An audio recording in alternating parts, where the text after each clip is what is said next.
ମୁଁ ନିକଟରେ କିଛି ଦିନ ତଳରେ ସେ ଚନ୍ଦକା ବଣ ଭିତରେ ପଶି ଯାଇଥିଲି। ବଣ ଭିତରେ ମୁଁ 3 କିଲୋମିଟର ଚାଲିଲିଣି, ଜାଣିପାରୁନି। ଯୋଉ ଆଶ୍ରମକୁ ଯାଉଥିଲି ସେ ଆଶ୍ରମ ଭୁଲି ଯାଇଛି। ଆଉ ଜଣେ ଲୋକ ସାଙ୍ଗରେ ଆସିଲା, ସେ କୁଆଡେ ଚାଲିଗଲା ମୁଁ ଜାଣିପାରିନି। ସେ ଜଙ୍ଗଲରେ ମୁଁ ଚାଲିଛି ପୁରା ରାତିର। ମୁଁ ଯେତେବେଳେ ଫୋନ କଲି ସେ ଲୋକ ରିସିଭ କଲା।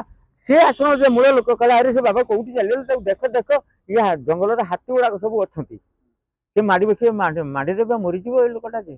ତାପରେ ମୁଁ ଚାଲିଛି, ଏମିତି ଦେଖ ହାତୀ ଠିଆ ହେଇଛନ୍ତି, ବଡ ବଡ ହାତୀ ଠିଆ ହେଇଛନ୍ତି।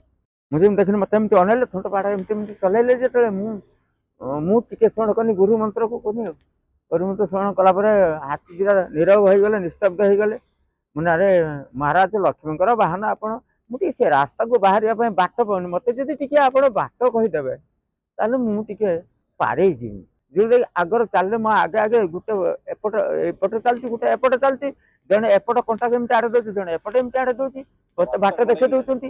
ନେଇକି ପୁରା ସଡ଼କ ପାଖରେ ଛାଡ଼ିଲା ପରେ ମୁଁ କୁଆଡେ ଯିମି କୁହ, ଏମିତି କରିଦେଲେ ହାତ ଥୁଣ୍ଟ ପାହାଡା। ମୁଁ ସିଆଡେ ଚାଲି ଚାଲି ଚାଲି ଯାହା ହଉ ଆସିକି ଆଶ୍ରମରେ ପହଞ୍ଚିଗଲି।